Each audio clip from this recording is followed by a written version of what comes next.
മഴ ഇങ്ങനെ ചെറുതായിട്ട് പെയ്ത് തുടങ്ങിയിട്ടുണ്ട് കേട്ടോ. അപ്പോൾ ചെറുതായിട്ട് ഇങ്ങനെ കവറൊക്കെ നനഞ്ഞിട്ടുണ്ട്. എനിക്കുള്ള പാപ്പമായിട്ട് എൻ്റെ പാപ്പ വണ്ടി വന്നിട്ടുണ്ട്. ഇത് ഇത്രയും പാപ്പ മേടിച്ച് വന്നിട്ടുണ്ട് കേട്ടോ. ഒരെണ്ണം വെക്കാപ്പിക്കുള്ളതാണ്. ബ്രെഡാണ് വെക്കാപ്പിക്കുള്ളത്. എന്നാലും ഞാൻ ഇടയ്ക്കിടയ്ക്ക് എടുത്ത് കഴിക്കും കേട്ടോ. അങ്ങനെ അതിനകത്ത് ആദ്യം നമുക്ക് വേറെ ബ്രെഡ് ഉണ്ടായിരുന്നു. അപ്പോൾ അതിനകത്തുണ്ടാകുന്ന ലാസ്റ്റത്തെ 3 ഞാൻ വെക്കാപ്പി കൊടുക്കാൻ പോകാൻ കേട്ടോ. അങ്ങനെ അതൊക്കെ ഞാൻ ആൾക്ക് കൊടുത്തു. മഴ വീണ കാരണം ആളിപ്പോൾ പുറത്തിറങ്ങിക്കാണ്.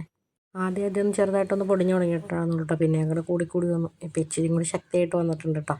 മഴ പെയ്ത് കറണ്ടും പോയി കഴിഞ്ഞാൽ പിന്നെ നമുക്ക് വേറെ പണിയൊന്നുമില്ല. അപ്പോൾ നമുക്ക് ആകെയുള്ള പണി ചായ ഉണ്ടാക്കാമെന്നാണ്. ചായപ്പൊടി കണ്ടില്ല, അതുകൊണ്ട് കാപ്പിപ്പൊടി ഇട്ട് വെച്ചു.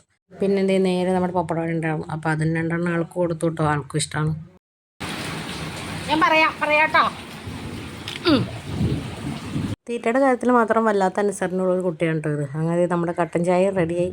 അല്ലല്ല, കാപ്പി റെഡിയായി. പപ്പടം എടുത്ത് പിന്നെ നമ്മുടെ ചോക്ലേറ്റ് ഇച്ചിരി ഉണ്ടായിരുന്നു കേട്ടോ. അപ്പോൾ അതും ഇച്ചിരി അങ്ങോട്ട് തിന്നു. ഇപ്പോൾ ചെറുതായിട്ടൊന്ന് തെളിഞ്ഞു വന്നിട്ടുണ്ട് കേട്ടോ.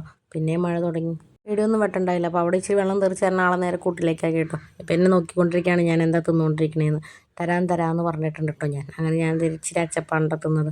അപ്പോൾ അത് കൊണ്ട് കൊടുക്കാനായിട്ട് പോയിക്കൊണ്ടിരിക്കുകയാണ് കേട്ടോ. അങ്ങനെ അച്ചപ്പൊക്കെ കൊടുത്ത് നേരെ നമ്മൾ തിരിച്ചു വന്നു.